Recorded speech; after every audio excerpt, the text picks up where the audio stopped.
que dire avant le film? Bon, on peut faire peut-être l'historique du film. C'était un de mes très chers amis qui était un producteur très fou qui s'appelait Jean-Pierre Rassam. Il était plus fou qu'Amin Dada. Et il était associé avec quelqu'un d'ici, je crois d'ailleurs, Charles-Henri Favreau, qui était un des producteurs aussi. Et il faisait une série de télévision sur les hommes d'État. Donc, si on fait une série de télévision sur les hommes d'État, c'est pas pour les critiquer, c'est pour leur faire plaisir. Donc, ils m'ont dit, et toi, tu veux en faire un? Je dis, ah bah, moi, il n'y en a qu'un qui m'intéresse, parce que je collectionnais des coupures de presse sur lui. Il n'y en a qu'un qui m'intéresse, parce qu'il est la caricature de tous les autres, passés et présents. Donc, celui-là, il m'intéresse. Et puis, j'ai pas eu le temps de faire ouf que... Non, attends, il faut que je rajoute. Il faut que je rajoute quelque chose. Si... il faut que tu me promettes, alors c'est entre amis, une vraie promesse, que si j'estime que le film est réussi, ça ne sera pas à la télévision, ça sera au cinéma, et puis tu te débrouilleras pour filer une version de 50 minutes à la télévision, etc. Et il a dit d'accord, et une semaine après, je me suis retrouvé en Ouganda, sans savoir du tout si j'allais arriver à faire un film de long métrage et comment ça allait se passer, etc. Et donc moi, mon principe de base était très simple, c'était de faire un autoportrait. Donc dire, voilà, si vous devez me dire, votre Majesté doit me dire qu'est-ce que je dois faire, parce que, comment vous voulez être vu. Et alors... Après, il commençait à dire, ben, je voudrais que vous filmiez les usines, les choses qu'on a, des choses très bien. Je veux dire, ben, tout ce que vous voulez, à condition que vous soyez dans l'image. Moi, je veux bien filmer tout ce que vous voulez, mais c'est vous qui le présentez. Vous n'allez pas me laisser envoyer aux quatre coins du pays pour filmer des trucs sans lui. Et donc,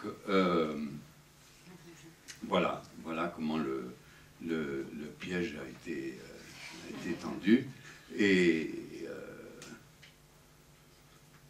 je pense que c'est tout ce qu'il faut dire avant. Après, il faut voir ce que ça a donné. Oui, en gros, on allait tous les matins au ministère de l'Information et on attendait les ordres pour savoir où on allait. Et à un moment, il s'est tellement pris au jeu que quand il avait organisé une opération militaire, à un moment, il dit à la caméra, c'est un de mes moments les plus jouissifs, parce que c'est exactement comme ça qu'il va filmer l'hélicoptère. Donc, je vous raconterai d'autres choses après. On revient tout à l'heure, alors bon film. Je viens de voir en cabine quelque chose d'intéressant, c'est que il y avait une dernière phrase au film qui n'est pas là. Et elle est là pour une raison, c'est qu'Amin Dada l'a coupée. Alors, voilà la première anecdote. C'est que donc, quand le film était, après qu'il ait joué pendant plusieurs mois dans les salles, la rumeur a couru que les gens riaient beaucoup, et que, pas pourquoi les gens riaient, et d'ailleurs, si le film avait été projeté en Ouganda, personne n'aurait ri, parce que tout ce qu'il y a dans le film, c'est ce qu'ils voyaient tous les jours à la télé ou dans leurs journaux. Et donc, lui, il s'est renseigné, il s'est fait remettre un relevé de ce qu'il y avait dans le film, et il a demandé des coupes, 2 minutes et demie. Et donc, alors, une autre chose, je ne sais pas si c'était dans ce film, parce que j'ai l'impression que c'est une copie censurée par Amin Dada. C'est pas grand-chose, hein, c'est 2 minutes. Et je ne sais pas si il y avait une phrase qui disait que quand Amin Dada est en train d'injurier le ministre des Affaires étrangères en lui disant qu'il allait passer un mauvais moment, s'il y avait une phrase qui disait 15 jours après, ce monsieur était retrouvé dans la rivière, il avait été donné au crocodile. Non. Ben voilà. Alors, ça, donc ça, c'est une version Amin Dada. Elle n'est pas loin, de la vérité. Elle n'est pas loin de la mienne. Hein. C'était pas une très grosse différence. Mais je refusais de faire ces coupes. Et ce qui s'est passé, c'est que on lui a dit donc que c'était à cause de moi. Et il a dit bon, ben alors il a pris les 132 citoyens français qui se trouvaient en Ouganda. Il les a mis dans un hôtel à Kampala, il leur a donné mon numéro de téléphone, et il a dit, et puis il a mis l'armée autour de l'hôtel.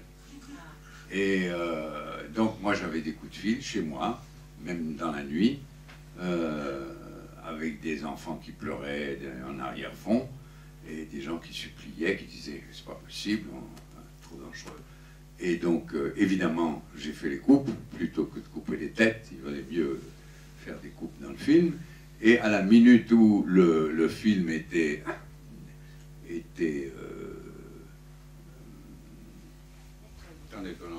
à la minute où lui n'était plus là, j'avais donné ordre, on a essayé, et ça c'est une copie suisse, donc c'était plus difficile, mais en tout cas en France, les copies avaient été remises comme avant. Mais j'ai eu beaucoup de mal avec la maison Criterion en Amérique, qui disait oui, mais nous on veut la version originale. Mais il dit la version originale, elle comporte une dernière phrase à la fin, il la faut. Bon, alors je vais vous la dire. Sur ce plan, le gros plan de la fin, c'est une phrase qui m'avait été inspirée par Jean Rouch dans des discussions avec Jean Rouch. Après un siècle de colonisation, n'oublions pas que c'est en partie une image déformée de nous-mêmes qui Amin Dada nous renvoie. Voilà, alors ça pour moi c'était essentiel de rajouter ça à la fin du film pour essayer d'éviter une exploitation raciste du film. Voilà, et donc lui, sa réaction c'était comment ça, qu'est-ce que c'est que cette histoire, je suis une image de vous-même? Pas du tout, je suis un leader révolutionnaire africain libre, qu'est-ce que c'est que cette histoire? Il n'a pas du tout compris que mon intention, au contraire, c'était de lui trouver une espèce d'excuse. Voilà.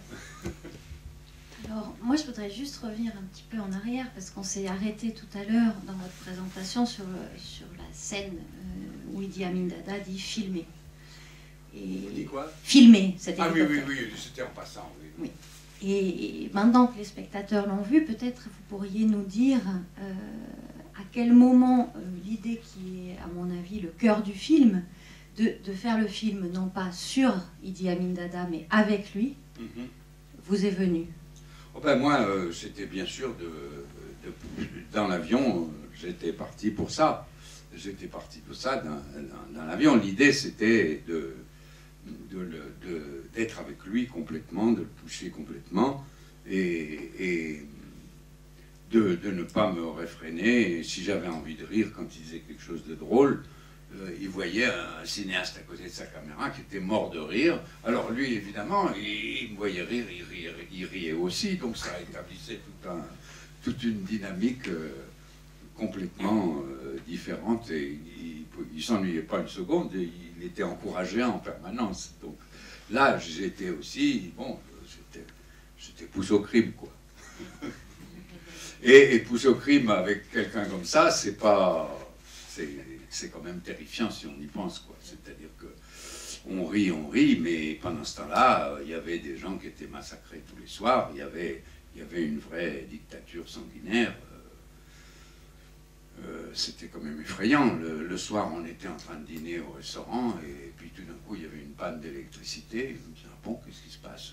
Ça doit être les turbines du lac Victoria. Il y avait un barrage, les turbines se sont arrêtées encore une fois, et on n'a pas eu d'électricité. Je me dis, mais comment ça? Il dit, mais si, c'est les cadavres que les crocodiles ne sont pas arrivés à manger parce qu'il y en avait trop, ils se coincent dans les turbines, et puis alors ça arrête, ça fait une panne d'électricité. Alors, donc, voilà, c'est quand même ce genre de truc-là c'était ça la réalité. Derrière tout cet humour et cette bonne humeur et cette innocence enfantine, il y a ça aussi. Donc voilà, c'est un cocktail absolument unique. Du coup, j'ai l'impression que quand on voit ce film, on voit vraiment un film sur le pouvoir. Un film sur le pouvoir, à la fois, tension qui se fait comme ça, entre le pouvoir du réalisateur, le pouvoir de la caméra. Voilà, vous lui cédez à un moment le rôle de metteur en scène, mais vous gardez la caméra. Oui. Et de cette tension-là, naît un film qui parle de ça, du pouvoir. Le pouvoir de la caméra, je me rappelle, c'était Rouge aussi qui en parlait. Il y avait un type qui voulait sauter de la Tour Eiffel. Ça faisait des heures qu'il hésitait. Et puis alors, bon, finalement, c'était devenu un événement. On a envoyé c'était peut-être les Frères Lumière ou d'autres. Enfin, il y avait des actualités où on tournait à la manivelle. Et il y en a un qui est arrivé, là, pour filmer le type qui voulait sauter. Il s'est mis à filmer. Le type a regardé, il existe le film, il regarde la caméra. Il a dit, bon, ben là, maintenant, il faut que j'y aille. Et hop, il saute. Donc là, il y a vraiment le pouvoir de la caméra qui est là. Et donc, c'était un jeu extrêmement bizarre entre le pouvoir de la caméra et le pouvoir politique. Et pour moi, il est une caricature de tous les autres chefs d'État, y compris Giscard d'Estaing, qui était au pouvoir à l'époque. Et y compris Bokassa, évidemment, qui est son double français. Bokassa, c'était exactement la même chose que lui, c'était quelqu'un qui était formé par l'armée. Mais la seule différence, c'est que Bokassa n'avait aucun humour sur Bokassa parce que c'était sinistre. Mais quelqu'un d'autre s'en est occupé et il a fait quelque chose de pas mal. C'était Herzog. Herzog a fait un film sur Bokassa, mais il ne l'a pas fait comme ça. Oui. C'est grâce à ce pouvoir de la caméra que vous arrivez à négocier, qu'il vous emmène dans son conseil des ministres. Ah oui, absolument. Ça, c'est une scène pour laquelle j'ai vraiment...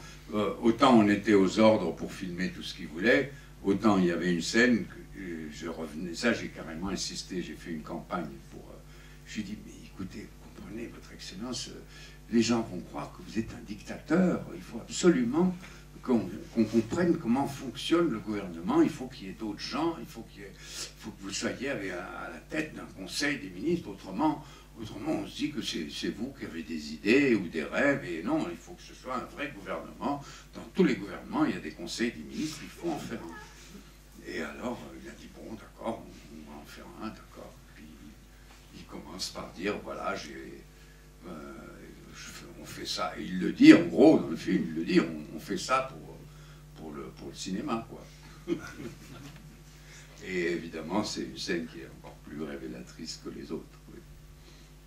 J'ai encore une question avant de passer la parole au public. C'est quand on regarde vos films, que ce soit des fictions ou des documentaires, on a le sentiment que vous avez un vrai intérêt pour les personnages troubles, pour les personnalités complexes. Et curieusement, que ce soit dans Le Mystère Fonbulot ou dans Jeune fille partage appartement ou chez Vergès dans L'avocat de la terreur, votre cinéma ne va pas dans le sens d'un dévoilement qui expliquerait,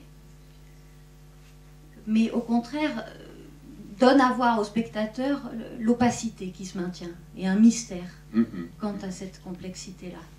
Oui, c'est très très juste. Oui, je pense que c'est très juste et que c'est exactement mon attitude. Je trouve que c'est plus intéressant de se forcer à se poser des questions et d'être troublé que d'avoir des réponses et des explications toutes prêtes. Et c'est vrai que... Mais tout ce que j'ai fait dans Minada, je l'ai refait après avec Vergès, mais d'une manière beaucoup plus compliquée.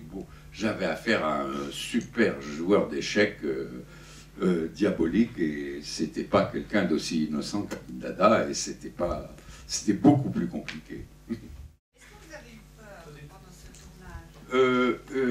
Ma seule peur, c'est qu'il y avait déjà eu 18 attentats contre Amindada, et donc si je me trouvais dans dans l'un de ces attentats, pouvait être une victime secondaire, mais moi-même en personne, j'étais là pour faire un film de propagande sur lui et j'étais très protégé, il n'y avait pas de problème. Oui.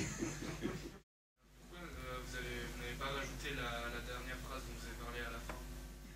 Parce que je vous ai dit qu'il avait demandé de couper cette phrase. Oui, mais maintenant qu'il est mort. C'est-à-dire que là, vous voyez la copie d'époque, en fait. Ok, ouais. Donc sur le C'est DVD... une copie qui est complètement passée par le temps.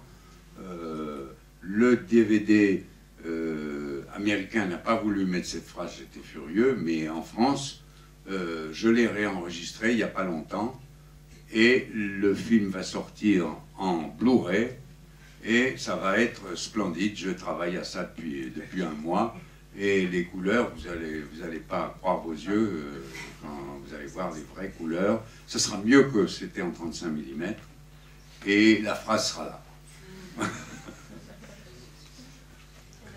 Il n'y a rien de tel que le Blu-ray pour l'éternité. Quand vous lui posez la question sur Hitler, c'est vous qui lui posez la question. Hein. Et un des producteurs de l'émission qui était là, qui lui a posé la question. Oui. Enfin, c'était aussi une provocation, vous avez eu. Il n'y a pas des petites frayeurs à ce moment-là? Enfin, si non, parce que lui, il croyait toujours... Moi, il voyait... Moi, je lui donnais le ton. Si quelqu'un lui posait une question sur Hitler, moi j'étais à la caméra et j'étais en train de rigoler. Et donc, lui, il a vu qu'il pouvait... Non, mais je crois que c'était sa manière de s'en sortir. Dès qu'il est gêné, il rigole. Quand je lui pose quand même la question sur Nyerere, quand tu lui dis, si vous étiez une femme, je vous épouserais, des trucs comme ça, je lui ai posé cette question-là, et sa réaction, c'est pareil, il commence à rigoler. Il fait, mais on sent que c'est un rire, il se protège de ce rire, ce rire sert à se protéger. Donc, le rire sur Hitler, je crois que c'était pareil. Quand vous avez accepté de faire ce film de propagande, ça vous a posé un problème éthique à ce moment-là, ou pas du tout? Ou vous saviez déjà que vous alliez le tourner non, en ridicule? au contraire, c'est depuis... Vous saviez que vous alliez le tourner en ridicule tout de suite? Depuis le début, j'étais dans l'avion, j'avais dans ma poche un exemplaire du Bureau. Non, ça... C'était mon livre de chevet, jusqu'au moment où j'ai découvert qu'il y avait tous les journaux en anglais, depuis sa prise du pouvoir jusqu'au jour pendant lequel on tournait, j'avais réussi à avoir tous les journaux. Et donc, moi, j'ai plus dormi, parce que j'ai passé toutes les nuits à regarder, page après page, tout ce qui s'était passé depuis les journaux, c'est des mines d'or, on sait tout, toutes les déclarations, Donc, je n'ai fait que lui m'en connu, et je parlais uniquement de choses qui étaient dans le domaine public du pays. Juste, quel rôle a joué l'ambassade de France dans ce film? Est-ce que c'était une commande de l'ambassade ou... Ah ben oui, l'ambassade de France nous a beaucoup aidés, comme ils ont aidé toutes les émissions de cette série auprès de tous les chefs d'État qui ont été faits. Il y en avait une d'ailleurs sur Kadhafi, et c'était aussi Jean-Pierre Rassam qui l'avait produite, et les fameuses écoutes téléphoniques qui ont eu lieu à cette époque-là. Rassam vivait avec une actrice, Carole Bouquet, et c'était justement basé sur le fait qu'il s'occupait d'un film sur Kadhafi, à la gloire de Kadhafi, et donc c'était louche, etc. Donc ça justifiait les écoutes. Et donc, voilà. Dans ce que vous avez pu montrer de l'armée, j'ai vu 4 avions, un hélicoptère, plusieurs chars. Est-ce que c'était une volonté, est-ce que c'était la réalité de son armée? Il était tellement mégalo qu'il pensait avoir plus, ou c'était vraiment... j'arrivais pas à savoir. Moi non plus, je sais pas. Moi non plus, je sais pas. On lui pose, il dit c'est un secret dans tous les pays du monde, la taille de l'armée, c'est un secret. Ah, d'accord. Je sais pas. Par exemple, il y a une autre chose que je sais pas, que j'aime. Vraiment, je sais pas. C'est un film que je me lasse pas de voir. Là, je l'ai pas vu ce soir parce que je suis en train de le voir tout le temps pour l'étalonnage. Mais en tant que spectateur, je me suis jamais fatigué de le voir parce que ça a toujours été un mystère, c'est toujours été une force magnétique de sa personnalité incroyable. Et j'essaye toujours de savoir quelle est la part où il est en train de calculer, quelle est la part où il est totalement innocent. C'est un jeune éléphant innocent et je ne sais pas. Et alors là, l'endroit où je suis le plus perplexe, c'est quand il est au bord de la piscine et il dit « Je suis quand même très embêté parce que j'ai des hangars entiers de nourriture qui pourrissent et que j'ai collecté pour les Anglais. » Et alors, on ne peut pas croire qu'il a l'air aussi affecté, aussi désespéré de cette nourriture qui pourrit. Et puis après, évidemment, on le voit aussi présider dans des footages que j'ai trouvés où il y a des gens qui amènent des chèvres, des trucs, des gens qui amènent des chèques pour les pauvres Anglais qui meurent de faim. Et alors là, c'est quand même extraordinaire. Et ça, je ne sais pas. Je ne sais pas s'il est en train de se foutre de notre gueule et de faire un truc anticolonialiste, ou si au contraire, vraiment, il y croyait. Je crois qu'il se fout de notre gueule, mais je ne suis pas sûr, je ne mettrai pas ma main au feu, je ne sais pas. Je ne sais pas. Et après des années, après avoir vu le film à nouveau, encore et encore, je ne sais toujours pas. Et pour moi, c'est une des fascinations de ce film, c'est que le mystère reste, et j'ai beau me gratter la tête. Alors après, si on commence à demander à des spécialistes, ils vous diront oui, mais ils ont tous des avis préjugés, ils disent mais bien entendu, ils se moquaient de vous, et l'autre qui dit mais non, mais en fait c'est vrai, il était un petit peu... il avait un peu la syphilis, il n'était pas complètement... on ne sait pas. Voilà. Qu'est-ce que vous avez perçu dans son privé comme il était mégalo? Et pourquoi vous ne nous l'avez pas montré? Non. J'ai plutôt perçu quelqu'un qui croyait complètement à ce qu'il faisait. Et d'ailleurs, un des signes de ça, parce que quand même, le nombre de dictateurs africains qui envoyaient des avions entiers d'or en Suisse d'ailleurs, est très grand. Et là, visiblement, il n'avait pas vraiment mis des tonnes d'argent à gauche. Il croyait vraiment à ce qu'il faisait. Et il a terminé sa vie en Arabie Saoudite parce que l'Arabie Saoudite pensait qu'il avait beaucoup fait pour la foi musulmane, puisque si on voulait réussir dans la vie politique au moment d'Aminata dans le pays, il fallait se convertir à l'islamisme. Ça, c'était sous l'influence de Kadhafi, qu'il était passé donc de l'influence israélienne à l'influence libyenne. Et donc, j'avais d'ailleurs un projet. J'ai toujours pensé que j'allais faire une deuxième partie. J'avais le début de la deuxième partie, mais je n'avais pas le reste. Je n'étais pas complètement sûr que j'arrivais à faire 1h30 sur la deuxième partie, mais si j'avais pas réussi ça, ça aurait été une deuxième partie qui aurait été intégrée à la première partie. La deuxième partie, c'était lui qui était avec une de ses 4 femmes et 50 de ses enfants à Riyad. Et dans un appartement à loyer plutôt modéré ou dans un groupe d'appartements, et qu'ils allaient le week-end, pas tous les week-ends, mais de temps en temps, ils prenaient des Range Rover ou des voitures, des grosses voitures comme ça pour aller dans le désert, pour pique-niquer dans le désert. Et voilà, alors là je pensais que ça pouvait faire une extension du film. Et puis autrement, ce que j'aurais pu faire en plus dans le film, si j'étais resté plus longtemps, j'aurais pu avoir un truc où il s'était fait porter que par 4 blancs qui portaient une chaise à porteur et qui l'ont amené à une réunion, et donc c'était tout un show. Et ça, je l'ai eu en photo après, mais bon, je pouvais pas, j'étais pas là pour attraper ça. Mais autrement, c'était très répétitif. Il était tellement génial à l'écran, il avait une telle présence, et bon, ça se répétait beaucoup. Et j'avais, en fait, pour faire ce film de 1h30, j'ai fait ça en 3 semaines, et j'avais que 7h30 de matériel au départ. Et bon, on a passé 6 mois au montage, évidemment, on a vraiment trituré dans tous les sens pour voir comment on pouvait vraiment le présenter vraiment. Mais le matériel était tellement extraordinaire qu'il y avait... il était répétitif, oui. J'aimerais savoir si le film a été vu ou montré en Afrique. J'imagine que non, mais enfin bon, on sait jamais. Malheureusement, oui. La réponse est oui. La réponse est oui, il était montré en Afrique du Sud.